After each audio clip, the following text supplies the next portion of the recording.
آیت نمبر 165 اولما اصابتکم مصیبت قد اصبتم مثلیہا قلتم انا ھذا قل ہوا من عندی انفسکم ان اللہ علی کل شیء قدیر۔ اور یہ تمہارا کیا حال ہے کہ جب تم پر مصیبت آ پڑی تو تم کہنے لگے کہ یہ کہاں سے آئی، حالانکہ جنگ بدر میں اس سے دگنی مصیبت تمہارے ہاتھوں فریق کے مقابل پر پڑ چکی ہیں۔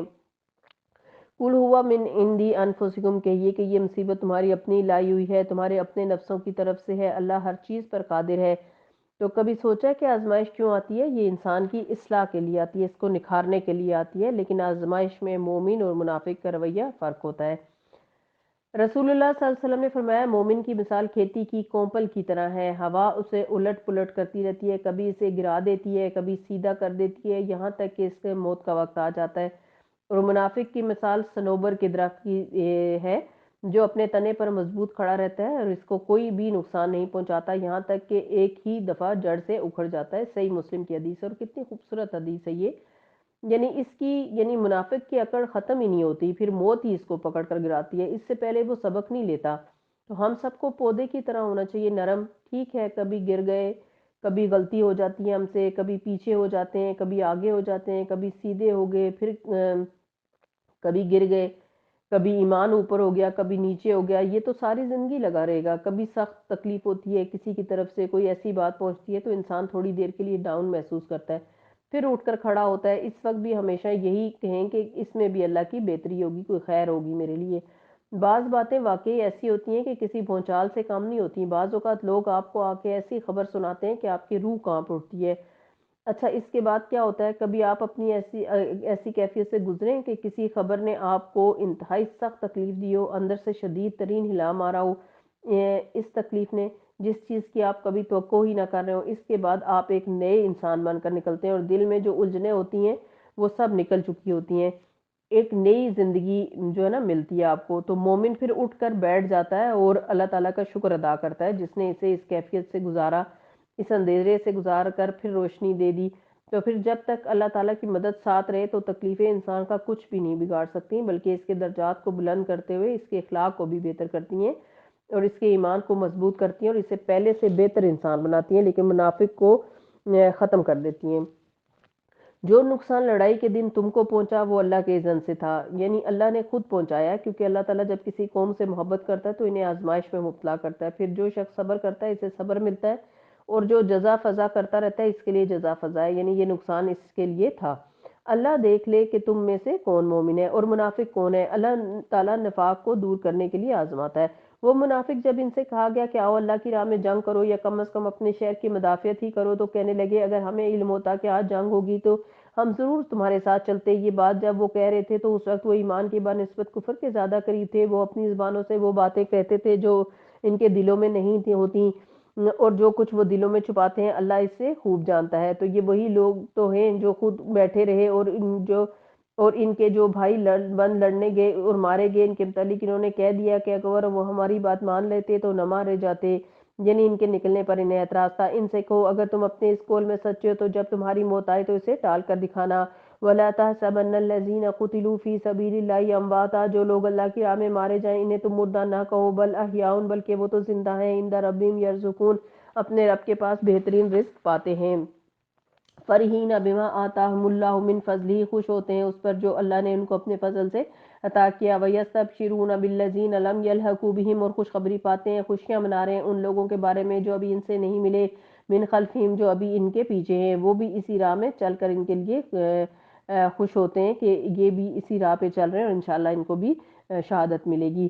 اللہ خوف علیہم ولا ہم یحزنون، کہ ان کے لیے نہ کوئی خوف ہے نہ کوئی غم، یعنی اتنا بڑا مقام، اتنا بڑا درجہ کسے ملا؟ اسے جس نے اپنی محبوب ترین چیز کو اللہ کی راہ میں خرچ کیا۔ اور وہ کون سی چیز تھی محبوب ترین؟ یعنی جان۔ تو جان دی ہوئی اسی کی تھی، حق تو یہ ہے کہ حق ادا نہ ہوا۔ تو ہم اس وقت تک اللہ تعالیٰ کی راہ میں جو ہے وہ خرچ نہیں کر سکتے جب تک اپنی محبوب ترین چیز نہ دیں۔ تو ظاہر ہے جو بندہ اللہ سے یہ کہتا ہے کہ اللہ مجھے شہادت کی موت چاہیے، تو اس کا مطلب ہے کہ وہ تیرے راستے میں جان دینا چاہتا ہے، جان پیش کر رہا ہے۔ تو ہم میں سے کتنے لوگ سچے دل سے یہ دعا کرتے ہیں کہ اللہ ہمیں شہادت کی موت عطا کرنا، لیکن پھر مانگتے ہوئے بھی ڈرتے ہیں کہ کہیں ماری نہ جائیں۔ تو وہ سنا ہے نا آپ نے شعر کہ جی تو چاہتا ہے کہ شہید ہو جائیں، پر سنا ہے کہ جان سے مار دیتے ہیں۔ لیکن ایسے مرنے والوں کے لیے نہ کوئی غم ہوگا اور نہ خوف، وہ اللہ کے انعام اور اس کے فضل پر شاداں اور فرحاں ہیں۔ ان کو معلوم ہو چکا ہے کہ اللہ مومنوں کے اجر ضائع نہیں کرتا۔ الذین استجابوا للہ والرسول، جن لوگوں نے زخم کھانے کے بعد بھی اللہ اور اس کے رسول کی بات پر لبیک کہا، ان میں جو شخص نیکوکار اور پرہیزگار ہے ان کے لیے بڑا اجر ہے۔ اور جن لوگوں نے کہا کہ تمہارے خلاف بڑی فوجیں جمع ہوئی ہیں، ان سے ڈرو، تو یہ سن کر ان کا ایمان اور بڑھ گیا، اور انہوں نے جواب دیا ہمارے لیے اللہ ہی کافی ہے اور وہی بہترین کارساز ہے۔ آخر کار وہ اللہ تعالیٰ کی نعمت اور فضل کے ساتھ پلٹ آئے اور ان کو کسی قسم کا کوئی ضرر بھی نہ پہنچا، اللہ کی رضا پر چلنے کا شرف بھی حاصل ہو گیا، اور اللہ بڑا فضل فرمانے والا ہے۔ تو یہاں پر ہوا یہ کہ جنگ احد کے اگلے دن زخموں سے چور پڑے لوگوں کو پھر حکم آ گیا کہ چلو اللہ تعالیٰ کے راستے میں، کیونکہ پتہ چلا کہ ابو سفیان نے آدھے راستے میں مدینہ سے باہر نکل کر کچھ دور جا کر یہ سوچا کہ ہم تو مسلمانوں کا کام تمام کر سکتے تھے، ہم تو کام پورا کیے بغیر آگے، چلو واپس چل کر آدھے راستے سے واپس چل کر ان پر حملہ کرتے ہیں۔ تو نبی صلی اللہ علیہ وسلم نے بھی مسلمانوں کو حکم دیا کہ وہ بھی چوکنے ہو جائیں اور مقابلے کے لیے تیار ہو جائیں۔ لوگ اسی حالت میں اٹھ کر کھڑے ہوئے۔ جب کبھی مجھے کوئی تکلیف ہوتی ہے، بخار ہو یا کچھ، تو میں سوچتی ہوں کہ اس وقت میں نماز میں کس حال میں کھڑی ہوں، مجھے تو کوئی زخم بھی نہیں ہے، صرف تھوڑا سا بخار یا طبیعت کی خرابی ہے تو میں پڑ گئی ہوں۔ جب کبھی ہمیں کوئی تکلیف ہوتی ہے یا بخار ہوتا ہے تو سوچتے ہیں کہ اس وقت ہم نماز میں کس حال میں کھڑے ہیں، ہمیں تو کوئی زخم اور کوئی تھوڑا بہت یعنی طبیعت کی خرابی ہوتی ہے نا تو ہم پڑ جاتے ہیں، اور شیطان سب سے پہلے ہمارے ذہن میں یہ بات ڈالتا ہے کہ ابھی نماز نہیں پڑھی جائے، حالانکہ کوئی ایسا مسئلہ نہیں ہوتا کہ نماز چھوڑی جائے۔ جبکہ صحابہ کرام رضوان اللہ تعالیٰ اجمعین زخموں سے چور ہیں، خون بہہ رہا ہے، سخت جسمانی، روحانی اور جذباتی تکلیف میں مبتلا ہیں۔ اللہ تعالیٰ کہ رسول صلی اللہ علیہ وسلم کا ایک دندان مبارک شہید ہو چکا تھا، کیونکہ اپنے محبوب کو تھوڑی سی بھی تکلیف پہنچے تو انسان پر کتنی گراں گزرتی ہے، لیکن ان سارے صدموں سے پوری طرح ہلا مارے گئے تھے۔ سارے صدموں سے گزر کر بھی جب کہا گیا کہ آؤ اللہ کے راستے میں نکلنا ہے تو فوراً نکل کھڑے ہوئے۔ ہمیں جب کہا جاتا ہے کہ چلو اللہ تعالیٰ کے راستے میں دین کا کوئی کام کرو تو کیا کہتے ہیں، ہمارے بہانے بننے شروع ہو جاتے ہیں۔ ان میں سے سارے ہی ہوتے ہیں، کبھی ہم کسی جذباتی صدمے سے گزر رہے ہوتے ہیں، کبھی جسمانی تکلیف سے گزر رہے ہوتے ہیں، کبھی کوئی روحانی دھچکا ہوتا ہے، اور ہم اسے بہانہ اور عذر بنا کر جو کرنے کا کام ہوتا ہے وہ بھی ہم جو ہے اس سے دور ہو جاتے ہیں۔ تو ہمیں جو ہے وہ اپنی کیفیات کو بحال رکھنا چاہیے اور اللہ کے راستے میں بڑھ چڑھ کر نیکی کے کاموں میں بڑھ چڑھ کر حصہ لینا چاہیے، کیونکہ ہم صحابہ کرام سے محبت کرتے ہیں تو ہمارا جو عمل ہے وہ بھی صحابہ کرام جیسا ہی ہونا چاہیے۔ آیت نمبر 173، اور وہ جن سے لوگوں نے کہا کہ تمہارے خلاف بڑی فوجیں جمع ہوئی ہیں، ان سے ڈرو، تو یہ سن کر ان کا ایمان اور بڑھ گیا، یعنی یہ سن کر ڈرنے کے بجائے انہوں نے کہا کہ ٹھیک ہے ہم مقابلہ کریں گے، اور انہوں نے جواب دیا وَقَالُوا حَسْبُنَا اللَّهُ وَنِعْمَ الْوَكِيلُ، کافی ہے ہمیں اللہ اور وہ بہترین کارساز ہے۔ ابراہیم علیہ السلام نے بھی یہی کلمہ پڑھا تھا جب انہیں آگ میں پھینکا گیا تھا، اور نبی صلی اللہ علیہ وسلم نے یہ کلمہ اس وقت پڑھا جب لوگوں نے مسلمانوں کو ڈرانے کے لیے کہا کہ لوگوں نے تمہارے خلاف فوج جمع کر رکھی ہے، یعنی قریش نے، ابو سفیان نے تمہارے خلاف فوج جمع کر رکھی ہے تو اس سے ڈرو۔ تو اس بات سے ان کا ایمان اور تازہ کر دیا، اور انہوں نے کہا کہ حسبنا اللہ و نعم الوکیل، ہمیں تو اللہ ہی کافی ہے۔ آخر کار وہ اللہ کی نعمت اور فضل کے ساتھ پلٹ آئے، انہیں کسی قسم کی کوئی ضرر نہیں پہنچی، کیونکہ وہ جنگ نہیں ہوئی تھی اور مسلمان وہاں بہت بڑا بزنس کر کے مال کما کر آئے تھے، اور اللہ کی رضا پر چلنے کا شرف بھی حاصل ہو گیا اور بڑا فضل انہیں نصیب ہوا۔ اب تمہیں معلوم ہو گیا کہ وہ شیطان تھا جو تمہیں اپنے دوستوں سے خواہ مخواہ ڈرا رہا تھا، لہٰذا تم آئندہ انسانوں سے نہ ڈرنا، مجھ سے ڈرنا اگر تم حقیقت میں صاحب ایمان ہو۔ اے محمد صلی اللہ علیہ وسلم، آج کفر کی راہ میں لوگ بڑی دوڑ دھوپ کر رہے ہیں، ان کی سرگرمی تمہیں آرزدہ نہ کرے، یہ اللہ کا کچھ بھی نہیں بگاڑ سکتے۔ اللہ کا ارادہ یہ ہے کہ ان کے لیے آخرت میں کوئی حصہ نہ رکھے، اور بالآخر ان کو سخت سزا ملنے والی ہے۔ جو لوگ ایمان کو چھوڑ کر کفر کا خریدار بنے ہوئے ہیں وہ یقیناً اللہ کا کچھ نقصان نہیں کر لے، ان کے لیے دردناک عذاب تیار ہے۔ یہ ڈھیل جو ہم انہیں دیے جا رہے ہیں، یعنی دنیا میں جو انہیں موج مستی کرنے کا موقع ملا ہوا ہے، اس کو یہ کافر اپنے حق میں بہتری نہ سمجھیں۔ ہم تو انہیں ڈھیل دے رہے ہیں کہ یہ خوب بارے گناہ سمیٹ لیں، پھر ان کے لیے سخت ذلیل کرنے والے سزا ہے۔ اللہ مومنوں کو ہرگز اس حال میں رہنے نہیں دے گا جس میں تم اس وقت پائے جاتے ہو۔ وہ پاک لوگوں کو ناپاک لوگوں سے الگ کر کے رہے گا، مگر اللہ کا یہ طریقہ نہیں کہ تم کو غلط غیب پر مبتلا کرے۔ غیب کی باتیں بتانے کے لیے تو وہ اپنے رسولوں میں سے جس کو چاہتا ہے منتخب کر لیتا ہے، لہٰذا امور غیب کے بارے میں اللہ اور اس کے رسول پر ایمان رکھو۔ تم ایمان اور خدا ترسی کی روش پر چلو گے تو تم کو بڑا اجر ملے گا۔ جن لوگوں کو اللہ نے اپنے فضل سے نوازا ہے پھر وہ بخل سے کام لیتے ہیں، وہ اس خیال میں نہ رہیں کہ یہ بخیلی ان کے لیے اچھی ہے، نہیں، یہ ان کے حق میں نہایت بری ہے۔ جو کچھ وہ اپنی کنجوسی سے جمع کر رہے ہیں وہی قیامت کے دن ان کے گلے کا توق بن جائے گا۔ زمین اور آسمان کی میراث اللہ ہی کے لیے ہے، اور جو کچھ تم کرتے ہو اللہ اس سے باخبر ہے۔ پھر یہ وہی بات ہے نا کہ لن تنالوا البر حتی تنفقوا مما تحبون، کہ اللہ کی راہ میں دیتے ہوئے کبھی بھی نہ گھبراؤ، کیونکہ اللہ تعالیٰ تمہارے مال کا محتاج نہیں، تم اللہ کے محتاج ہو۔ اللہ کے رستے میں دو اور اپنے لیے اجر کماؤ، ورنہ اللہ تو زمین اور آسمان کی میراث کا مالک ہے۔ لقد سمع اللہ قول الذین قالوا ان اللہ فقیر ونحن اغنیاء، اللہ نے ان لوگوں کا قول سنا جو کہتے ہیں کہ اللہ فقیر اور ہم غنی ہیں۔ ان کی یہ باتیں بھی اللہ نے لکھ لی ہیں۔ ان سے پہلے جو پیغمبروں کو ناحق قتل کرتے رہے وہ بھی ان کے نام اعمال میں سے جب فیصلے کا وقت آئے گا تو اس وقت ہم ان سے کہیں گے کہ لو اب عذاب کا مزہ چکھو۔ یہود کا یہ قول تھا، وہ کہتے تھے کہ اللہ فقیر ہے جو ہمیں صدقہ کرنے کو کہہ رہے، نعوذ باللہ۔ یہ تمہارے اپنے ہاتھوں کی کمائی ہے، اللہ اپنے بندوں کے لیے ظالم نہیں ہے۔ جو لوگ کہتے ہیں کہ اللہ نے ہم کو ہدایت کر دی ہے، ہم کسی رسول کو تسلیم نہ کریں جب تک کہ ہمارے سامنے ایسی قربانی نہ کرے جسے غیب سے آگ کھا لے، تو ان سے کہے کہ تمہارے پاس مجھ سے پہلے بہت سے رسول آ چکے ہیں جو بہت سی نشانیاں لائے ہیں، یعنی وہ نشانی بھی لائے جس کا تم ذکر کرتے ہو۔ پھر اگر تمہارے ایمان لانے کے لیے یہ شرط پیش کرنے میں تم سچے ہو تو ان رسولوں کو تم نے کیوں قتل کیا؟ اب اے محمد صلی اللہ علیہ وسلم، اگر یہ لوگ تم کو جھٹلاتے ہیں، بہت سے رسول تم سے پہلے جھٹلائے جا چکے جو کھلی کھلی نشانیاں اور صحیفے اور روشنی بخشنے والی کتابیں لائے تھے۔ کلو نفس ذائقۃ الموت، ہر شخص کو موت کا مزہ چکھنا ہے، آخرکار ہر شخص کو مرنا ہے، اور تم سب اپنے پورے اجر قیامت کے دن پالو گے۔ کوئی زیرو بھی موت سے بچنے والا نہیں ہے، اسی وادی سے گزر کر جانا ہے اور سب کو آگے جانے کے لیے ایک ہی راستہ ہے۔ جب رسول اللہ صلی اللہ علیہ وسلم پر موت کی شدت طاری ہوئی تو جو آپ صلی اللہ علیہ وسلم پا رہے تھے تو فاطمہ رضی اللہ عنہا آپ صلی اللہ علیہ وسلم کی اس کیفیت کو دیکھ کر کہنے لگیں، ہائے تکلیف۔ رسول اللہ صلی اللہ علیہ وسلم نے فرمایا، اے میری بیٹی، تمہارے باپ پر جو کیفیت طاری ہو رہی ہے قیامت تک آنے والی کسی انسان سے اللہ اسے معاف کرنے والا نہیں ہے۔ یعنی ہر مرنے والے کو موت کی تکلیف برداشت کرنی ہے۔ نبی صلی اللہ علیہ وسلم نے فرمایا، ابن آدم کی مثال کو اس طرح پیش کیا گیا ہے کہ اس کے آس پاس 99 موتیں یعنی 99 حادثے اور مصیبتیں ہیں۔ اگر وہ مصیبتیں اسے نہیں پہنچتی تو وہ بڑھاپے کا شکار ہو جاتا ہے یہاں تک کہ وہ مر جاتا ہے۔ یہ سنن ترمذی کی حدیث ہے۔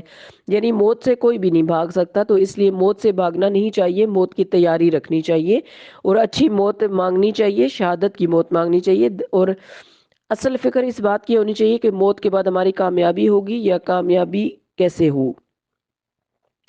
فمن زحزح عن النار فادخل الجنة فقد فاز وما الحیاۃ الدنیا الا متاع الغرور، کامیاب دراصل وہ ہے جو وہاں آتش دوزخ سے بچ جائے اور جنت میں داخل کر دیا جائے۔ رہی یہ دنیا تو یہ محض ایک ظاہر فریب کی چیز ہے، دھوکے کی چیز ہے۔ یہ بات اگر ہمیں سمجھ آ جائے تو ہمارا نقطہ نظر ہی بدل جائے۔ چیزوں کو جن ظاہری حالتوں میں ہم دیکھتے ہیں وہی نہیں ہوتی، اور کئی دفعہ ہمیں تجربہ بھی ہوا ہے، ہمارا گمان کچھ ہوتا ہے اور چیز کچھ اور ہوتی ہے، اور یہ دھوکہ دینے والی جھوٹی ظاہریت سے باہر نکلنے کی ضرورت ہے۔ انسان بہت سی چیزوں کو ظاہر میں دیکھ کر فیصلہ کرتا رہتا ہے، یہ میرے لیے اچھا ہے اور یہ نہیں، اور بہت دفعہ وہ چن لیتا ہے جو اس کے لیے اچھا نہیں ہوتا، کیونکہ وہ دھوکہ کھا رہا ہوتا ہے۔ متاع الغرور یعنی دھوکہ ہوتا ہے نا یہ۔ تو دنیا کی جتنی بھی اٹریکٹیو چیزیں ہیں دنیا کی، وہ ساری چیزیں جن کے پیچھے ہم دوڑتے ہیں، جنہیں ہم پسند کرتے ہیں، جن میں اپنی جان سمجھتے ہیں، ضروری نہیں کہ وہ حقیقت میں بھی ہمارے لیے اچھی ہوں۔ ماں باپ اپنی اولاد کے لیے کیا کیا قربانی نہیں کرتے، لیکن کیا واقعی اولاد سے ان کو حقیقی فیض بھی پہنچتا ہے؟ دنیا کو چھوڑیں، آخرت میں بھی وہ ان کے لیے کمائی کرنے والے ہیں۔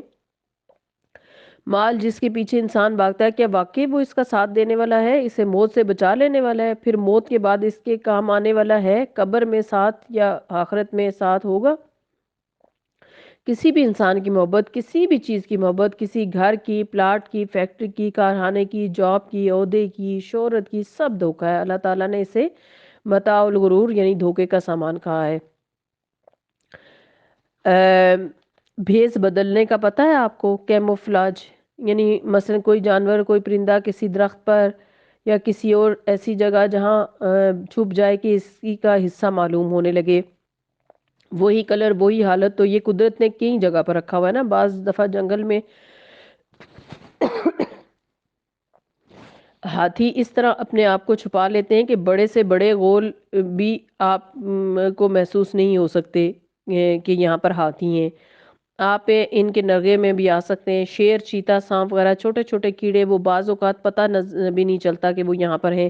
کبھی ٹہنی، کبھی سوکھی لکڑی نظر آتے ہیں اور انسان کو دھوکہ میں پکڑ لیتے ہیں۔ اللہ تعالیٰ نے جانور کے اندر بھیس بدلنے کی صلاحیت کیوں رکھی ہے؟ ہمیں سکھانے کے لیے۔ اس میں اور بھی بہت سی حکمتیں ہیں، لیکن اس میں سب سے بڑھ کر ہمیں یہ سکھانا مقصود ہے کہ دنیا دھوکے کی چیز ہے۔ جس چیز کو تم جو سمجھ رہے ہو، تمہاری اپنی دونوں آنکھیں دیکھ رہی ہیں، جو کچھ سمجھ رہی ہیں، جو وہ دیکھ کر سمجھ رہی ہیں، وہ نہیں ہے اصل میں۔ اس لیے ہمیں یہ سمجھایا جا رہا ہے کہ یہ دنیا تمہیں جس طرح کی نظر آ رہی ہے، یہ ایسی نہیں ہے، یہ جھوٹ ہے، فریب ہے۔ اس کی وجہ سے تم اپنی اصل زندگی آخرت کو خراب نہ کرو۔ فَعَسَىٰ أَن تَكْرَهُوا شَيْئًا وَيَجْعَل لَّهُ فِيهِ خَيْرًا كَثِيرًا۔ بعض اوقات ایک چیز جسے تم سخت ناپسند کرتے ہو، وہی تمہارے لیے بہت بڑے خیر کی بات ہوتی ہے۔ اسی میں خیر ہے۔ نظر کس پر ہونی چاہیے؟ کامیابی پر۔ فکر کس چیز کی ہونی چاہیے؟ آخرت میں عذاب سے بچ جانے پر۔ آگ سے بچ جائیں، کیونکہ وہ آگ صرف کافروں کے لیے نہیں ہے۔ اس آگ میں وہ لوگ بھی جائیں گے جو اپنے آپ کو بظاہر مسلمان کہتے ہیں لیکن اللہ کی ناراضگی میں جیتے ہیں۔ وَمَا الْحَيَاةُ الدُّنْيَا إِلَّا مَتَاعُ الْغُرُورِ۔ دنیا کی زندگی دھوکے کا سامان کے سوا کچھ بھی نہیں ہے۔ آیت نمبر 186، لَتُبْلَوُنَّ فِي أَمْوَالِكُمْ وَأَنفُسِكُمْ۔ تمہیں مال اور جان دونوں کی آزمائش پیش آ کر رہیں گی، اور تم اہل کتاب اور مشرکین سے بہت سی تکلیف دہ باتیں سنو گے۔ اگر ان سب حالات میں تم صبر کرو گے تو خدا ترسی کی روش پر قائم رہو گے تو یہ بڑے حوصلے کا کام ہے۔ ان اہل کتاب کو وہ عہد بھی یاد دلاؤ جو اللہ نے ان سے لیا تھا۔ تمہیں کتاب کی تعلیمات کو لوگوں کو میں پھیلانا ہوگا۔ لَتُبَيِّنُنَّهُ لِلنَّاسِ وَلَا تَكْتُمُونَهُ، اور تو اسے چھپانا نہیں ہوگا۔ یہ صرف ہمارا فریضہ نہیں ہے، ہم کتاب کو سب لوگوں تک پہنچائیں۔ یہ پہلی امتوں کو پر بھی فرض کیا گیا تھا، مگر انہوں نے اس کتاب کو پس پش ڈال دیا، اسے اہمیت نہیں دی اور تھوڑی قیمت پر اسے بیچ ڈالا، یعنی اس سے دنیا کے فائدے کمائے، حقیر دنیا حاصل کی۔ کتنا برا کاروبار ہے جو یہ کر رہے ہیں۔ تم ان لوگوں کو اس عذاب سے محفوظ مت سمجھو جنہوں نے اپنے فریضے کے ساتھ اس قدر کوتاہی برتی۔ تم ان لوگوں کو عذاب سے محفوظ مت سمجھو جو اپنے کرتوتوں پر خوش ہیں اور چاہتے ہیں کہ ایسے کاموں کی تعریف انہیں حاصل ہو، فی الواقع انہوں نے کیے ہی نہیں۔ حقیقت میں ان کے لیے دردناک عذاب ہے۔ زمین اور آسمان کا مالک اللہ ہے، اسی کی قدرت سب پر حاوی ہے۔ ہمارے لیے اس میں سبق یہ ہے کہ ہمیں اس کتاب کی تعلیمات کو لوگوں کو پہنچانا ہے، اور لوگوں تک پہنچانے کے لیے کئی طریقے ہو سکتے ہیں۔ ایک طریقہ تو یہ ہے کہ آپ خود لوگوں کو بول بول کر بتائیں۔ دوسرا طریقہ یہ ہے کہ جو دوسروں نے بولا ہوا ہے اسے آگے پہنچائیں۔ مثال کے طور پر سود حرام ہے، اب آپ کسی سے بات کرتے ہیں تو وہ آپ سے بحث کرنے لگتا ہے اور مانتا نہیں ہے، تو اس صورت میں بعض اوقات آپ اس کی وضاحت نہیں کر سکتے کیونکہ آپ کے پاس اتنا نالج نہیں ہوتا۔ بعض اوقات وہ دلیل مانگتا ہے، کہاں لکھا ہے، تو ایسے میں بہت سی دلیلیں تو موجود ہیں لیکن ہمیں نہیں ملتی، تو ان دلائل کو اکٹھا کر کے جو لیکچر سی ڈیز وغیرہ تیار کی گئی ہیں مختلف مواقع کی مناسبت سے، آپ وہ انہیں سنوا سکتے ہیں، دے سکتے ہیں۔ مثلا آپ کو پتہ ہے کہ آپ کے والد ایسا کرتے ہیں یا آپ کے بہن بھائی کرتے ہیں، رمضان ایسا موقع ہے جس میں سب سننے کو تیار ہوتے ہیں الا ماشاء اللہ، تو جیسے لیکچر سود حرام ہے، غصے کو کیسے کنٹرول کیا جائے، مال خرچ کرنے کے بارے میں بار بار اس بارے میں ملتا ہے، صدقہ کرنے سے مال کم نہیں ہوتا، کیونکہ عموماً اللہ تعالیٰ کا حکم سن کر بھی ہم بیٹھے کے بیٹھے رہ جاتے ہیں، کیونکہ ہمیں خوف ہوتا ہے کہ دنیا کی زندگی ایک دھوکہ ہے۔ ہم نہیں سوچتے کہ پہلے بھی اللہ تعالیٰ نے دیا اور بعد میں بھی اللہ تعالیٰ دے گا، تو ہم جو ہے وہ نہیں خرچ کرتے، بیٹھے رہتے ہیں، تو اس سے کچھ اللہ تعالیٰ کے راستے میں دے دینا چاہیے۔ تو اس کا طریقہ کیا ہے کہ آپ لوگوں کو لیکچرز ریکمنڈ کریں کہ آپ یہ سود کے بارے میں ویب سائٹ پہ جائیں اور یہ لیکچر سنیں، یا آپ صدقہ کرنے کے بارے میں لیکچر سنیں یا جھوٹ کے بارے میں سنیں، تو اگر کوئی آپ کی نہیں سنتا تو آپ اگر کسی سے سنوا دیں گے تو انشاءاللہ تعالیٰ ان پر ضرور اثر ہوگا۔ عبداللہ بن عمیر رضی اللہ عنہ نے عائشہ رضی اللہ عنہ سے کہا کہ رسول اللہ صلی اللہ علیہ وسلم کا کوئی تعجب انگیز عمل جو آپ نے دیکھا ہو بیان کریں۔ وہ رونے لگیں اور کہا آپ صلی اللہ علیہ وسلم ایک رات کو کھڑے ہوئے اور فرمایا اے عائشہ مجھے چھوڑ دو کہ میں اپنے رب کی عبادت کر لوں۔ میں نے کہا اللہ کی قسم میں آپ کی قربت کو پسند کرتی ہوں، لیکن وہ چیز بھی پسند ہے جو آپ کو خوش کرے۔ آپ صلی اللہ علیہ وسلم اٹھے، وضو کیا اور پھر نماز کے لیے کھڑے ہو گئے اور آپ مسلسل روتے رہے یہاں تک کہ آپ کی گود بھیگ گئی، پھر روئے اور روتے رہے حتیٰ کہ زمین تر ہو گئی۔ اتنے میں بلال رضی اللہ عنہ نے فجر کی اطلاع دینے کے لیے آئے۔ جب انہوں نے آپ صلی اللہ علیہ وسلم کو روتا پایا تو کہا اے اللہ کے رسول آپ صلی اللہ علیہ وسلم اتنا کیوں رو رہے ہیں حالانکہ اللہ نے آپ کے اگلے پچھلے گناہ معاف کر دیے۔ آپ صلی اللہ علیہ وسلم نے فرمایا کیا میں اللہ کا شکر گزار بندہ نہ بنوں؟ آج مجھ پر چند آیات نازل ہوئی ہیں، اس آدمی کے لیے ہلاکت ہے جس نے ان کو پڑھا لیکن ان پر غور و فکر نہیں کیا۔ سلسلۃ الصحیحہ کی یہ حدیث ہے۔ تو ہم پڑھتے ہیں ان آیات کو ان فی خلق السماوات والارض واختلاف اللیل والنہار لآیات لأولی الالباب۔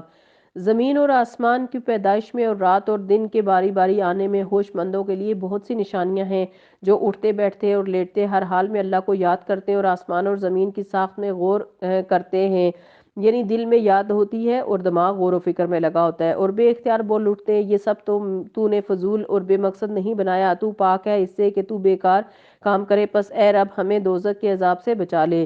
تو نے جسے دوزخ میں ڈالا اسے در حقیقت بڑی ذلت اور رسوائی میں ڈال دیا، پھر ایسے ظالموں کا کوئی مددگار نہ ہوگا۔ مالک ہم نے ایک پکارنے والے کو سنا جو ایمان کی طرف بلاتا تھا اور کہتا تھا اپنے رب کو مانو، ہم نے اس کی دعوت قبول کی، پس اے ہمارے آقا جو قصور ہم سے ہوئے ان سے درگزر فرما، جو برائیاں ہم میں ہیں ان کو دور کر دے اور ہمارا خاتمہ نیک لوگوں کے ساتھ فرما۔ یا رب جو وعدے تو نے اپنے رسولوں کے ذریعے ہم سے کیے ان کو ہمارے ساتھ پورا کر اور قیامت کے دن ہم کو رسوائی میں نہ ڈال، بے شک تو اپنے وعدوں کے خلاف کرنے والا نہیں۔ جواب میں ان کے رب نے فرمایا میں تم سے کسی کا عمل ضائع کرنے والا نہیں، تم مرد ہو یا عورت تم سب ایک دوسرے کے ہم جنس ہو، لہٰذا میری خاطر جنہوں نے اپنے وطن چھوڑے اور میری راہ میں اپنے گھروں سے نکالے گئے، ستائے گئے اور میرے لیے لڑے اور مارے گئے، ان کے سب قصور میں معاف کر دوں گا اور ان کو ایسے باغوں میں داخل کروں گا جن کے نیچے نہریں بہتی ہوں گی، یہ ان کی جزا ہے اللہ کے ہاں اور بہترین جزا اللہ ہی کے پاس ہے۔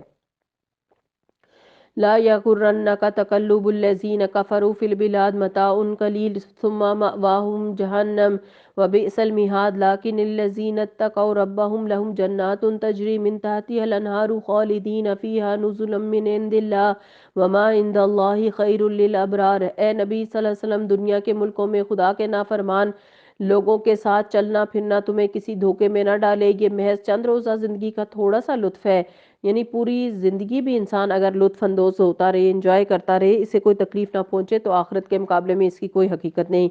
رسول اللہ صلی اللہ علیہ وسلم نے فرمایا قیامت کے دن جہنم والوں میں سے اس آدمی کو لایا جائے گا جو اہل دنیا میں سے بہت نعمتوں والا تھا، اس کو جہنم میں ایک غوطہ دیا جائے گا، پھر اس سے کہا جائے گا اے ابن آدم کیا تو نے کبھی دنیا میں کوئی بھلائی بھی دیکھی، کیا تجھے کبھی کوئی نعمت بھی ملی؟ وہ کہے گا اے میرے رب اللہ کی قسم نہیں۔ صحیح مسلم کی یہ حدیث ہے، کیونکہ جہنم کے اس ایک غوطے کے بدلے اسے دنیا کی ساری نعمتیں کم لگیں گی۔ لیکن عموماً ہم کیسا دھوکہ کھاتے ہیں، کتنی دفعہ دھوکہ کھاتے ہیں دنیا میں، اگر ہم کسی کو کسی بھی طرح کامیاب دیکھتے ہیں اور ہماری کامیابی کا عموماً معیار ہے کہ جو جتنا زیادہ مالدار ہے اتنا ہی کامیاب ہے، یا دنیا میں جو جتنا ہر دل عزیز ہے شاید وہ اتنا ہی کامیاب ہے، یا دنیا میں اسے کوئی بڑا عہدہ یا مرتبہ مل گیا ہے تو وہ بہت کامیاب ہے، لیکن اگر آخرت میں نجات نہیں ہوئی تو وہ سب سے زیادہ ناکام ہوگا۔ مگر اس وقت ہمیں یہ بات سمجھ نہیں آتی، اس لیے ہم کامیابیوں کے لیے اور کامیاب زندگی کے لیے کیا معیار رکھتے ہیں؟ صرف دنیا کی کامیابی، آخرت کو کچھ بھی نہیں سمجھتے۔ تو یہاں کامیابی کا معیار دے دیا گیا کہ جو لوگ آگ سے بچا لیا گیا اور جنت میں داخل کر لی گئے وہ دراصل کامیاب ہیں۔ تو دنیا کے چند روزہ زندگی کے یہ فائدے اور یہ لطف تمہیں دھوکے میں نہ ڈالیں، ایسے لوگ جہنم میں جائیں گے جو بدترین جائے قرار ہے، یعنی اللہ کی نافرمانی کے ساتھ جو زندگی بسر کر رہے ہیں۔ اس کے برعکس جو لوگ اپنے رب سے ڈرتے ہوئے زندگی بسر کرتے ہیں ان کے لیے ایسے باغ ہیں جن کے نیچے نہریں بہتی ہیں، ان باغوں میں وہ ہمیشہ رہیں گے۔ اللہ کی طرف سے ان کے لیے یہ سامان ضیافت ہے، اور جو کچھ اللہ کے پاس ہے نیک لوگوں کے لیے وہی سب سے بہتر ہے۔ اہل کتاب میں سے کچھ لوگ ایسے بھی ہیں جو اللہ کو مانتے ہیں، اس کتاب پر ایمان لاتے ہیں جو تمہاری طرف وحی کی گئی، اور اس کتاب پر بھی ایمان رکھتے ہیں جو خود ان کی طرف بھیجی گئی تھی، اور اللہ کے آگے جھکے ہوئے ہیں اور اللہ کی آیات کو تھوڑی سی قیمت پر بیچ نہیں دیتے۔ ان کا اجر ان کے رب کے پاس ہے، اللہ حساب جھکانے میں دیر نہیں لگاتا۔ یا ایھا الذین آمنوا اصبروا وصابروا ورابطوا واتقوا اللہ لعلکم تفلحون، اے لوگو جو ایمان لائے ہو صبر سے کام لو، ایک دوسرے کو صبر کی تلقین کرو یا مقابلے پر صبر کرو، اور حق کی خدمت کے لیے کمر بستہ رہو یا ایک دوسرے سے رابطے میں رہو، اور اللہ سے ڈرتے رہو، امید ہے کہ فلاح پاؤ گے۔ تو ہمیں کیا تلقین کی گئی ہے کہ ہم صبر سے کام لیں، اور صرف خود صبر نہیں کریں، دوسروں کو بھی صبر کرنے کو کہیں، اور کوئی اچھا صبر کر رہا ہو تو اس سے بڑھ کر اچھا صبر کرنے کی کوشش کریں، اور پھر دین کی خدمت کے لیے حفاظت کے لیے ہم ہمیشہ چوکس رہیں، اور اسی طرح رشتے ناتوں کا بھی آپس میں دینی دوستوں کے ساتھ تعلق کو درست رکھیں، اختلافات نہ کریں، اور یہ سب کچھ صرف اسی وقت ممکن ہوتا ہے جب انسان اپنی محبوب چیز اللہ کے راستے میں خرچ کر دیتا ہے، اپنی انا کو قربان کرتا ہے، تب ہی وہ دوسروں سے محبت کر سکتا ہے، پھر ہی وہ دوسروں کے لیے قربانی کر سکتا ہے، پھر ہی وہ اسلامی سرحدوں کی حفاظت کے لیے رباط کا کام کر سکتا ہے، وہ اپنی زندگی کو بلا خوف و خطر جو ہے وہ اللہ کے آگے پیش کر سکتا ہے تاکہ دوسروں کی زندگیوں کو محفوظ کر سکے۔ ہماری سورہ آل عمران کمپلیٹ ہوئی، ابھی ہم سورہ النساء شروع کرتے ہیں۔ اعوذ باللہ من الشیطان الرجیم، بسم اللہ الرحمن الرحیم۔ یا ایھا الناس اتقوا ربکم الذی خلقکم من نساء واحد وخلق منها زوجها وبث منہما رجالا کثیرا ونساء واتقوا اللہ الذی تساءلون به والارحام ان اللہ کان علیما رقیبا۔ سورہ نساء اس کا مطلب ہے عورتیں۔ اے لوگو اپنے رب سے ڈرو جس نے تم کو ایک جان سے پیدا کیا اور اسی جان سے اس کا جوڑا بنایا، اور اس میں سے بہت سے مرد اور عورت دنیا میں پھیلا دیے۔ اس رب سے ڈرو جس کا واسطہ دے کر تم ایک دوسرے سے اپنے حق مانگتے اور رشتے اور قرابت کے تعلقات بگاڑنے سے پرہیز کرو، یقین جانو اللہ تم پر نگرانی کر رہا ہے۔ رسول اللہ صلی اللہ علیہ وسلم نے فرمایا، جب کوئی رشتہ دار اپنے کسی قرابت دار کے پاس جا کر ایسی چیز کا سوال کرتا ہے جو اللہ تعالیٰ نے صرف اس کو عطا کی ہوتی ہے لیکن وہ اس پر کنجوسی کرتا ہے، تو ایسے آدمی کے لیے روز قیامت جہنم سے سام نکالا جائے گا جو اپنی زبان نکالے ہوئے ہوگا، اور جس سے شجاع کہتے ہوں گے، اور اسے ایسے آدمی کا توق بنا دیا جائے گا۔ یہ سلسلۃ الصحیحہ کی حدیث ہے۔ یعنی بعض اوقات شدید مجبور ترین رشتہ دار اپنے امیر رشتہ داروں کے پاس آتے ہیں جن کے پاس بہت کچھ زائد ضرورت ہوتا ہے جس سے وہ ان کی مدد کر سکتے ہیں لیکن نہیں کرتے، کبھی اس سے ڈر کے کہ اگر کریں گے تو پھر یہ کہیں ہم سے آگے نہ نکل جائے، یا کبھی بخل کی وجہ سے کہ ان کو دے کر ہم اپنا مال کم کریں گے، تو ان کی یہ سزا بتائی گئی ہے۔ یہ سلسلہ صحیحہ کی حدیث ہے، صحیح حدیث ہے، اس لیے رشتہ داروں کا ہر لحاظ سے خیال رکھنا ضروری ہے، ان سے بول چال رکھنی چاہیے، ضرورت کے وقت ان کی مدد کرنی چاہیے، ان کے کام آنا چاہیے، ان سے تعلقات منقطع نہیں کرنے چاہیے، اور اس پر اللہ تعالیٰ خود کو نگران بناتے ہیں۔ کہا کہ یقین مانو بے شک اللہ تم پر نگرانی کر رہا ہے۔ جنگ احد کے بعد یہ سورہ نازل ہوئی۔ جنگ احد میں 70 مسلمان شہید ہو گئے تھے، گویا 70 گھرانوں میں بیوہ خواتین اور یتیم بچے اس حادثے کے نتیجے میں سامنے آئے۔ اب ان سب کی ضروریات کو پورا کرنا، انہیں تحفظ فراہم کرنا، ان کے مال کی حفاظت، ان کے مال کی تقسیم، یہ نئے مسائل تھے جن سے اس وقت اسلامی معاشرہ دوچار ہو رہا تھا۔ اس صورت میں ان مسائل سے نمٹنے کے طریقے بتائے گئے۔ یتیموں کو ان کے مال واپس دو، اچھے مال کو برے مال سے نہ بدلو، اور ان کے مال اپنے مال کے ساتھ ملا کر نہ کھا جاؤ، یہ بہت بڑا گناہ ہے۔ اور اگر تم یتیموں کے ساتھ بے انصافی کرنے سے ڈرتے ہو تو جو عورتیں تم کو پسند آئیں ان میں سے 2 3 3 4 4 سے نکاح کر لو۔ یہ اجازت کی بات کی گئی ہے، حکم نہیں دیا گیا۔ اور جیسا کہ میں نے بولا کہ اس وقت بیوہ خواتین اور یتیم بچیاں موجود تھیں جن کا کوئی سرپرست نہیں تھا، تو اس صورت میں یہاں پر اجازت اور رخصت دی جا رہی تھی اس وقت کے صحابہ کرام کو، وہ بھی اس وقت جب اس معاشرے کے اندر بہت سی خواتین بیوہ ہو گئی تھیں۔ لیکن اگر تمہیں اندیشہ ہو کہ ان کے ساتھ عدل نہیں کر سکو گے، پھر ایک ہی بیوی کرو، یا ان عورتوں کو زوجیت میں لاؤ جو تمہارے قبضے میں آئی ہیں۔ بے انصافی سے بچنے کے لیے یہ زیادہ قرین ثواب ہے۔ تو جو لوگ اللہ تعالیٰ کی راہ میں جان دے چکے تھے، اپنی جان دے کر اپنی بیوی بچوں کو بیوہ اور یتیم چھوڑ گئے تھے، انہوں نے اپنی پسندیدہ ترین چیز اللہ کی راہ میں قربان کر دی تھی۔ اب اس بیوہ کا نکاح اگر کسی مرد کے ساتھ ہوتا اور وہ پہلے سے شادی شدہ ہو ہے تو کیا ہوگا؟ اس عورت کے لیے کتنی بڑی آزمائش ہے، لیکن وہ اس کو کس صورت میں قبول کر سکتی ہے؟ اس مسئلے کے حل کے لیے جو ایک گھر کا نہیں 70 گھروں کا بن چکا تھا۔ اسی صورت میں جب لن تنالوا البر حتی تنفقوا مما تحبون، اپنی پسندیدہ ترین چیز اللہ کی راہ میں قربان کر کے، اور عورتوں کے مہر خوش دلی کے ساتھ فرض جانتے ہوئے ادا کرو، البتہ اگر وہ خود اپنی خوشی سے مہر کا کچھ حصہ تم کو معاف کر دیں تو تم اسے مزے لے کر کھا سکتے ہو۔ حقیقت یہ ہے کہ جو شخص بیوی کو مہر دینے کی نیت نہیں رکھتا وہ اسی حال میں مر جاتا ہے۔ حدیث میں آتا ہے، میمون کردی اپنے والد سے روایت کرتے ہیں کہ انہوں نے کہا، میں نے رسول اللہ صلی اللہ علیہ وسلم کو فرماتے ہوئے سنا کہ جس شخص نے تھوڑے یا زیادہ مہر پر عورت سے شادی کی اور اس کے دل میں نیت نہیں کہ وہ اس کو اس کا حق ادا کرے تو اس نے اسے دھوکہ دیا، پھر اگر وہ مر گیا تو اس نے اس کا حق ادا نہیں کیا، تو وہ قیامت کے دن اللہ سے اس حال میں ملاقات کرے گا کہ وہ زانی ہے۔ استغفر اللہ۔ یعنی بیوی کو مہر نہ دینا اتنا بڑا جرم ہے۔ ایک طرف ہم دیکھتے ہیں کہ مرد شادی کر رہا ہے، عیاشی کر رہا ہے اور اسے کچھ نہیں دیتا، اسے تو ایک ایک، دو دو، تین تین، چار چار کی اجازت دی گئی، لیکن دوسری طرف مردوں کی ذمہ داریاں بھی کتنی بڑی ہیں۔ اور اپنے وہ مال جنہیں اللہ نے تمہارے لیے قیام زندگی کا ذریعہ بنایا ہے نادان لوگوں کے حوالے نہ کرو، البتہ انہیں کھانے اور پہننے کے لیے دو اور انہیں نیک ہدایت کرو، یعنی یتیم بچوں کا مال دباؤ میں آ کر ان کے حوالے نہ کرو، وہ اس کو ضائع کر دیں گے، کیونکہ بعض اوقات بچوں کو خاندان کے لوگ سکھاتے پڑھاتے ہیں کہ دیکھو تمہاری اماں نے جس سے شادی کی ہے وہ تمہارا سارا مال قبضہ کر کے بیٹھ گیا ہے، تم اس سے اپنا مال واپس مانگ لو، حالانکہ انتظار اس بات کا ہو کہ بچہ بالغ ہو تو اسے دیا جائے۔ انسان کہتا ہے کہ ٹھیک ہے، مجھے کیا مصیبت پڑی ہے، میں اس کے مال کی حفاظت کروں، میں اسے دے دیتا ہوں، تو اللہ تعالیٰ نے اس سے روکا ہے کہ ایسا نہیں کرنا۔ بعض اوقات نادان لوگ نادانی کی باتیں کرتے ہیں، لیکن صرف اپنے آپ کو بچانے کے لیے دوسروں کا نقصان نہیں کرنا چاہیے۔ وَابْتَلُوا الْيَتَامَىٰ حَتَّىٰ إِذَا بَلَغُوا النِّكَاحَ، اور یتیموں کی آزمائش کرتے رہو یہاں تک کہ وہ نکاح کے قابل عمر کو پہنچ جائیں، پھر اگر تم ان کے اندر اہلیت پاؤ تو ان کے مال ان کے حوالے کر دو، ایسا کبھی نہ کرنا کہ حد انصاف سے تجاوز کر کے اس خوف سے ان کے مال جلدی جلدی کھا جاؤ کہ وہ بڑے ہو کر اپنے حق کم طالبہ کریں گے۔ یتیم کا جو سرپرست مالدار ہو وہ پرہیزگاری سے کام لے اور جو غریب ہو وہ معروف طریقے سے کھائے۔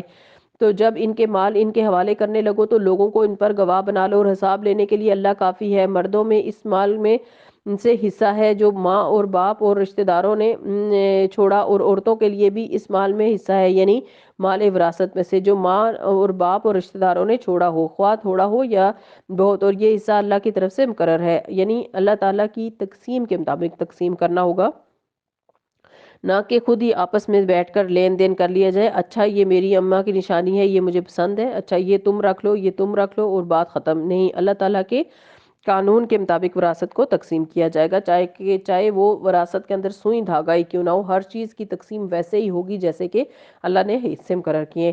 اور جب تم تقسیم کے موقع پر کنبے کے لوگ یتیم اور مسکین آئیں، یعنی تقسیم ہو رہی ہے اور وہاں پر یتیم اور مسکین بھی آ جائیں، تو اس مال میں سے کچھ ان کو بھی کچھ دو اور ان کے ساتھ بھلے مانسوں کی سی بات کرو، یعنی جب مال بانٹا جا رہا ہو تو چھوٹے چھوٹے بچے، مسکین مجبور رشتہ دار اگر آ جائیں اور دیکھ دیکھ کر للچا رہے ہو تو کچھ نہ کچھ ان کو دے دو۔ انسانی نفسیات کی کتنی رعایت رکھی گئی ہے۔ اللہ تعالیٰ انسانوں کے دلوں کو جانتے ہیں، ان کے اندر کی کیفیات کو جانتے ہیں، تو کسی کی چیز دیکھیں گے تو ظاہر ہے ان کا دل چاہے گا کہ ہمیں بھی اس میں سے کچھ ملے، تو اس موقع پر ان کا دل نہ توڑو بلکہ کچھ دے دو۔ اگر کچھ دے نہیں سکتے یا دینے کا نہیں ہے تو وَقُولُوا لَهُمْ قَوْلًا مَعْرُوفًا، اچھی طرح بات تو کر لو، ورنہ ایسے موقع پر جب کوئی تقسیم ہو رہی ہو تو یا کوئی خاص موقع ہو، اگر بن بلائے لوگ گھر میں آ جائیں تو عموماً رویہ کیا ہوتا ہے کہ ان کے ساتھ بعض اوقات لوگ بد اخلاقی بھی برتتے ہیں، تو ان سے اس بات سے پرہیز کرنا چاہیے۔ لوگوں کو اس بات کا خیال کر کے ڈرنا چاہیے کہ اگر وہ خود اپنے پیچھے بے بس اولاد چھوڑتے تو مرتے وقت انہیں اپنے بچوں کے حق میں کیسے کیسے اندیشے لاحق ہوتے۔ ایسے موقع پر انسان اپنے آپ کو اس جگہ رکھ لے تو فیصلہ کرنا آسان ہو جائے گا۔ بس چاہیے کہ وہ خدا کا خوف کریں، اللہ سے ڈریں اور راستے کی بات کریں۔ جو لوگ ظلم کے ساتھ یتیموں کے مال کھاتے ہیں در حقیقت وہ اپنے پیٹ آگ سے بھرتے ہیں، وہ ضرور جہنم کی بھڑکتی ہوئی آگ میں جھونکے جائیں گے۔ اور پھر اس کے بعد قانون وراثت بیان کیا جا رہا ہے۔ یوصیکم اللہ فی اولادکم للذکر مثل حظ الانثیین، تمہاری اولاد کے بارے میں اللہ تمہیں ہدایت کرتا ہے، مرد کا حصہ دو عورتوں کے برابر ہے، کیونکہ مردوں کو شادی کے وقت مہر بھی دینا ہوتا ہے نا، اور بعد میں نان نفقہ بھی دینا ہوتا ہے، اور ساری زندگی مالی ذمہ داری مرد کے ذمہ ہوتی ہے۔ اس لیے انصاف کے تقاضے کے تحت عورت کے مقابلے میں اس کو زیادہ حصہ دیا گیا ہے، اور عورت کا حصہ تو اس کی مرضی ہے، جو چاہے کرے، لیکن مرد کو جو حصہ ملے گا وہ اسے عورت پر بھی خرچ کرنا ہوگا۔ تو عورت نے ایک تو اپنے والدین سے حصہ لے لیا وراثت میں، اور دوسرا میاں سے بھی لے رہی ہے، تو وہ دو طرف سے لے رہی ہے نا۔ تو مرد صرف دو طرف سے دے رہا ہے، تو چیزوں کو صرف ظاہر پر نہ دیکھا کریں، حقیقت میں دیکھیں کہ اللہ تعالیٰ نے ایسا فیصلہ کیوں کیا، اس میں کیا حکمت ہے۔ اگر میت کی وراثت دو سے زائد لڑکیاں ہوں تو انہیں ترکے کا 2/3 دیا جائے گا، اور اگر ایک ہی لڑکی وارث ہو تو آدھا ترکہ اس کا ہے۔ اگر میت صاحب اولاد ہو تو اس کے والدین میں سے ہر ایک کو ترکہ میں چھٹا حصہ ملنا چاہیے، اور اگر وہ صاحب اولاد نہ ہو، والدین ہی اس کے وارث ہوں، تو ماں کو تیسرا حصہ دیا جائے گا۔ اگر میت کے بھائی بہن بھی ہوں تو ماں چھٹے حصے کی حقدار ہے۔ یہ سب حصے اس وقت نکالے جائیں گے جبکہ جو وصیت اس نے کی ہو وہ پوری کر دی جائے، یعنی میت نے، اور جو قرض اس پر ہو وہ ادا کر دیا جائے۔ تم نہیں جانتے کہ تمہارے ماں باپ اور تمہاری اولاد میں سے بلحاظ نفع تم سے زیادہ قریب تر کون ہے۔ بعض اوقات انسان کو اولاد کو فائدہ پہنچانے کا زیادہ شوق ہوتا ہے، بعض اوقات ماں باپ زیادہ پیارے ہوتے ہیں، لیکن یہاں کیا بتایا گیا ہے کہ یہ فیصلے اور یہ تقسیم محبت کی بنا پر نہیں ہوگی، قرب کی بنا پر نہیں ہوگی، یہ اللہ تعالیٰ کے قانون کے مطابق، شریعت کے مطابق ہوگی۔ یہ اسے اللہ نے مقرر کر دی ہے، اور اللہ یقیناً ہر حقیقتوں سے واقف، ساری مصلحتوں کا جاننے والا ہے۔ اور تمہاری بیویوں نے جو کچھ چھوڑا ہو اس کا آدھا حصہ تم کو ملے گا، اور وہ بے اولاد ہوں، ورنہ اولاد ہونے کی صورت میں ترکے کا 1/4 حصہ تمہارا ہے، جبکہ وصیت جو انہوں نے کی ہو پوری کر دی جائے، یعنی عورتوں کی وصیت کا بھی لحاظ رکھا جائے، اور قرض جو انہوں نے چھوڑا ہو ادا کیا جائے۔ وہ تمہارے ترکے میں سے چھوڑے ہوئے مال میں سے میراث میں سے 1/4 حصہ کی حقدار ہوں گی، اگر تم بے اولاد ہو، ورنہ صاحب اولاد ہونے کی صورت میں تمہاری کی گئی وصیت پوری کرنے اور جو قرض تم نے چھوڑا ہو ادا کرنے کے بعد ان کا 8واں حصہ ہوگا۔ اور اگر وہ مرد یا عورت جس کی میراث طلب ہے، تقسیم طلب ہے، بے اولاد بھی ہو اور اس کے ماں باپ بھی زندہ نہ ہوں مگر اس کا ایک بہن یا بھائی موجود ہوں، تو بھائی اور بہن ہر ایک کو چھٹا حصہ ملے گا، اور بھائی بہن ایک سے زیادہ ہوں تو کل ترکے کے 1/3 میں وہ سب شریک ہوں گے، جبکہ وہ جو نصیحت کی گئی وہ پوری کر دی جائے، یہ قرض جو میت نے چھوڑا ہو ادا کر دیا جائے۔ انسان کو اپنے مال میں سے 1/3 کی وصیت کی اجازت ہے، اور اگر کوئی کر جائے کسی نیکی یا خیر یا صدقہ جاریہ کے پروجیکٹ میں، پیچھے والوں کو اس کی وصیت کی پابندی کرنی چاہیے، اور اگر میت نے قرضہ چھوڑا ہو سب سے پہلے قرض کا فرض ادا کیا جائے، لیکن وصیت کے لیے کیا شرط ہے کہ وہ ضرور ضرر رساں نہ ہو، ایسی وصیت نہ ہو جسے وارثوں کا حق مارا جائے۔ سعد بن مالک فرماتے ہیں کہ رسول اللہ صلی اللہ علیہ وسلم نے میری بیمار پرسی کے لیے تشریف لائے، پس آپ صلی اللہ علیہ وسلم نے فرمایا تم نے وصیت کر دی ہے؟ میں نے عرض کیا ہاں۔ فرمایا کتنے مال کی؟ میں نے کہا اللہ کی راہ میں پورے مال کی۔ فرمایا اپنی اولاد کے لیے کیا چھوڑا؟ میں نے عرض کیا وہ سب مالدار ہیں۔ آپ نے فرمایا 1/3 مال کی وصیت کرو، 1/3 حصہ بھی بہت ہے۔ یہ ترمذی کی حدیث ہے۔ عمران بن حسین سے مروی ہے کہ ایک آدمی نے مرتے وقت اپنے 6 کے 6 غلام آزاد کر دیے جن کے علاوہ اس کے پاس کوئی مال بھی نہ تھا۔ نبی صلی اللہ علیہ وسلم کو یہ بات پہنچی تو آپ اس سے سخت ناراض ہوئے اور فرمایا میں نے ارادہ کیا کہ اس کی نماز جنازہ نہ پڑھوں۔ ابو زید سے روایت ہے کہ ایک انصاری نے اپنی موت کے وقت اپنے غلام آزاد کر دیے تو نبی صلی اللہ علیہ وسلم نے فرمایا اگر میں اس کے دفن کیے جانے سے پہلے حاضر ہوتا تو وہ مسلمانوں کے قبرستان میں دفن نہ کیا جاتا۔ یہ حکم ہے اللہ کی طرف سے، اور اللہ دانا اور بینا اور نرم خوہ ہے، یعنی سارا مال نہیں صدقہ کیا جائے گا، وارثوں کا حق دیا جائے گا اور 1/3 میں سے وصیت کی جائے گی۔ یہ اللہ کی مقرر کی ہوئی حدیں ہیں، جو اللہ اور اس کے رسول کی اطاعت کرے گا اسے اللہ ایسے باغوں میں داخل کرے گا جن کے نیچے نہریں بہتی ہوں گی، اور ان باغوں میں وہ ہمیشہ رہے گا، اور یہی بڑی کامیابی ہے۔ اور جو اللہ اور اس کے رسول کی نافرمانی کرے گا، اللہ کی مقرر کی گئی حدوں سے تجاوز کرے گا، اللہ اسے آگ میں ڈالے گا جس میں وہ ہمیشہ رہے گا، اور اس کے لیے رسوا کن سزا ہے، یعنی وراثت کی غلط تقسیم آگ میں لے جانے کا باعث ہے۔ اس لیے انسانوں کی محبت میں اللہ کے قانون کو مت بدلو۔ تمہاری عورتوں میں سے جو بدکاری کی مرتکب ہوں تو ان پر اپنے میں سے 4 کی گواہی لو، اور اگر 4 گواہی دے دیں تو ان کو گھروں میں بند رکھو یہاں تک کہ انہیں موت آ جائے یا اللہ ان کے لیے کوئی راستہ نکال دے، اور تم میں جو کوئی اس فعل کا ارتکاب کرے، یعنی ہم جنس پرستی کی سزا بتائی گئی ہے، ہوموسیکشوالٹی کی، اور تم میں سے جو کوئی اس فعل کا ارتکاب کرے ان دونوں کو تکلیف دو، پھر اگر وہ دونوں توبہ کر لیں اور اپنی اصلاح کر لیں تو انہیں چھوڑ دو، اللہ بہت توبہ قبول کرنے والا اور رحم فرمانے والا ہے۔ اس لیے ہم دیکھتے ہیں کہ یہ صرف سزا نہیں بتائی گئی، اس سے پہلے بھی ہمیں بہت سی ایسی نصیحتیں اور ترکیبیں بتائی گئیں جس کی وجہ سے انسان کسی ایسی جرم کا شکار ہی نہ ہو۔ نبی صلی اللہ علیہ وسلم نے فرمایا، کوئی مرد کسی دوسرے مرد کے پردے کی چیز نہ دیکھے اور نہ کوئی عورت کسی دوسری عورت کے پردے کی چیز دیکھے، نہ کوئی مرد کسی دوسرے مرد کے ساتھ ایک کپڑے میں جسم کے ساتھ جسم ملا کر لیٹے، اور نہ کوئی عورت دوسری عورت کے ساتھ ایک کپڑے میں جسم کے ساتھ جسم ملا کر لیٹے۔ یہ سنن ابی داؤد کی روایت ہے۔ اس چیز کو حرام قرار دیا گیا ہے، یعنی دو عورتیں ایک کپڑے میں نہیں لیٹ سکتی، اور خصوصاً درمیان میں کوئی چیز بھی نہ ہو، کیونکہ اس سے انسان غلط راستوں کی طرف جاتا ہے۔ اور مردوں کے لیے بھی یہی حکم ہے، یعنی اصل گناہ تک پہنچنے سے پہلے ہی راستے میں رکاوٹیں ڈال دی گئیں کہ اس راستے پر بھی نہ جاؤ جس کے نتیجے میں تم مصیبت میں جا پڑو گے، اور جو توبہ کر لیں تو اللہ تعالیٰ ان کی توبہ قبول فرما لیتا ہے۔ اگر ماضی میں کچھ ایسے گناہ کر چکا ہو تو اس پر توبہ کر لے تاکہ آخرت کی مصیبت سے بچ سکے۔ آیت نمبر 17۔ ہاں یہ جان لو کہ اللہ کی توبہ کی قبولیت کا حق انہی لوگوں کے لیے ہے جو نادانی کی وجہ سے کوئی برا فعل کر گزرتے ہیں اور اس کے بعد جلد ہی توبہ کر لیتے ہیں۔ ایسے لوگوں پر اللہ اپنی نظر عنایت سے پھر متوجہ ہوتا ہے، اور اللہ ساری باتوں کی خبر رکھنے والا اور حکیم اور دانا ہے۔ مگر توبہ ان لوگوں کے لیے نہیں ہے جو برے کام کیے چلے جائیں، یعنی حکم معلوم ہو جانے کے بعد بھی برے کام حرام کام کرتے چلے جائیں۔ اس کو انڈر لائن کر لیجئے، توبہ ان لوگوں کے لیے نہیں ہے جو برے کام کیے چلے جائیں۔ یہاں تک کہ جب ان میں سے کسی کی موت کا وقت آ جاتا ہے تو اس وقت وہ کہتا ہے کہ اب میں نے توبہ کی، اور اس طرح توبہ ان کے لیے بھی نہیں ہے جو مرتے دم تک کافر ہیں۔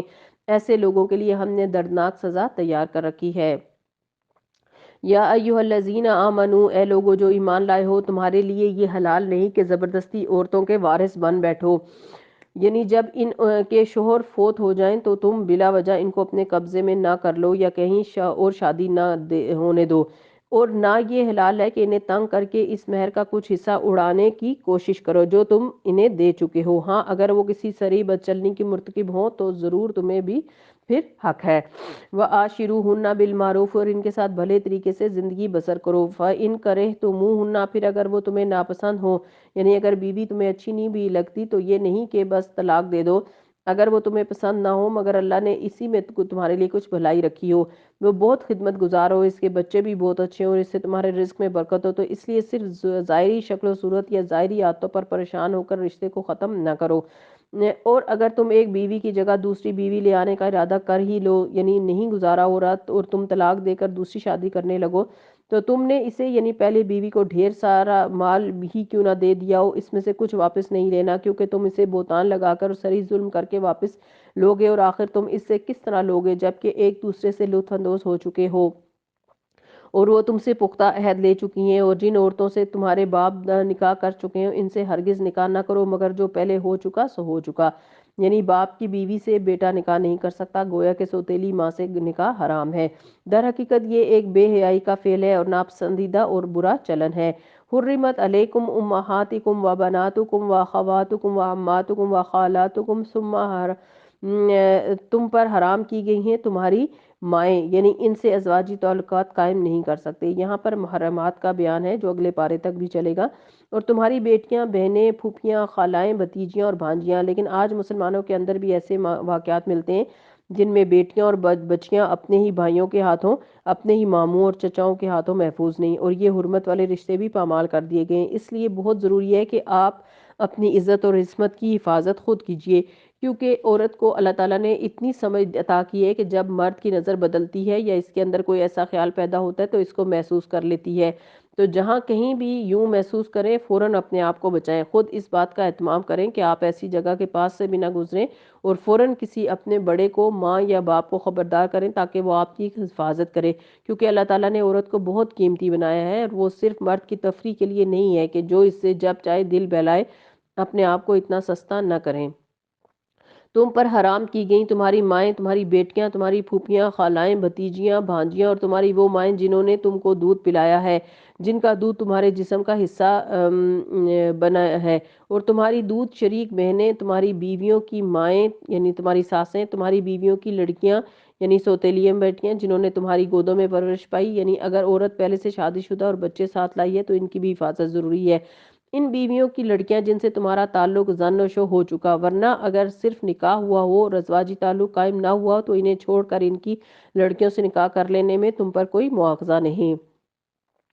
یعنی اگر صرف کاغذی طور پر نکاح پیپر میرج ہوا ہو، کوئی ازواجی تعلق قائم نہ ہوا ہو اور طلاق ہو گئی ہو، یا وہ بیوی فوت ہو گئی ہو جس سے نکاح ہوا تھا، تو اس کے بعد اس کی جوان بیٹی اگر نکاح کی طرف راغب ہو تو اس سے نکاح کیا جا سکتا ہے۔ اور تمہارے ان بیٹوں کی بیویاں یعنی بہویں جو تمہاری صلب سے ہیں، اور یہ بھی تم پر حرام کیا گیا کہ ایک نکاح میں دو بہنوں کو جمع کرو۔ دو بہنیں ایک ہی وقت میں ایک مرد سے شادی نہیں کر سکتی، ہاں اگر ایک فوت ہو چکی ہو تو دوسری شادی کر سکتی ہے، مگر جو پہلے ہو چکا سو ہو چکا۔ اور یہ صرف اس معاملے میں نہیں بلکہ یہ زندگی کا ایک عام اصول ہے۔ اللہ بخشنے والا اور رحم فرمانے والا ہے۔ کیونکہ انسان ماضی کے واقعات کو ٹھونک بجا کے بار بار ان کو یاد کر کے ان زخموں کو ہرا کر کے کچھ حاصل نہیں کر سکتا۔ کچھ چیزیں ہیں جو آپ کی زندگی میں پیش آئیں، کچھ حادثے ہیں جو گزر چکے ہیں، ہو سکتا ہے کسی حرمت والے رشتے نے آپ کی حرمت پامال کی ہو، یا کوشش کی ہو، یا آپ کو کوئی زخم لگایا ہو جس کو آپ بھول نہ سکتے ہو، تو ایسی تمام چیزیں ان کو دل سے نکالنے کی کوشش کریں، معاف کر دیں، درگزر کریں، کیونکہ وہ جو ہو چکا سو ہو چکا۔ گزرا ہوا وقت کبھی واپس نہیں لا سکتے، ٹوٹی ہوئی چیز کو جوڑ نہیں سکتے۔ اب آگے کو دیکھیں، آگے کی سوچیں، اپنے مستقبل کی فکر کریں، کیونکہ بہت سے لوگ ماضی کے غموں میں، ماضی کے جھگڑوں میں پڑھ کر اتنے رنجیدہ رہتے ہیں کہ اپنی ساری صلاحیتیں کھو بیٹھتے ہیں اور کچھ بھی اچھا نہیں کر سکتے۔ تو ایسے میں ایک خوبصورت زندگی کا پرنسپل دیا گیا، اصول دیا گیا ہے کہ الا ما قد سلف، جو ہو چکا سو ہو چکا، ان اللہ کانا غفور الرحیم، اللہ غفور الرحیم ہے۔ ان کے لیے بھی جو غلط کام کرتے ہیں، اور ان کے لیے بھی جو توبہ کرتے ہیں، اور ان کے لیے بھی جو آئندہ اپنی اصلاح کرنا چاہتے ہیں۔ تو اللہ تعالی ہم سب پر اپنی رحمت فرمائے، ہمیں بخش دے، اور ہمیں اس قرآن پاک سے بھرپور فائدہ اٹھانے کی توفیق دے، اس قرآن پاک کو اس دنیا اور آخرت میں ہمارے حق میں حجت بنائے، آمین۔ وآخر دعوانا ان الحمد للہ رب العالمین، سبحانک اللہم وبحمدک، اشہد ان لا الہ الا انت، استغفرک واتوب الیک۔ السلام علیکم ورحمۃ اللہ وبرکاتہ۔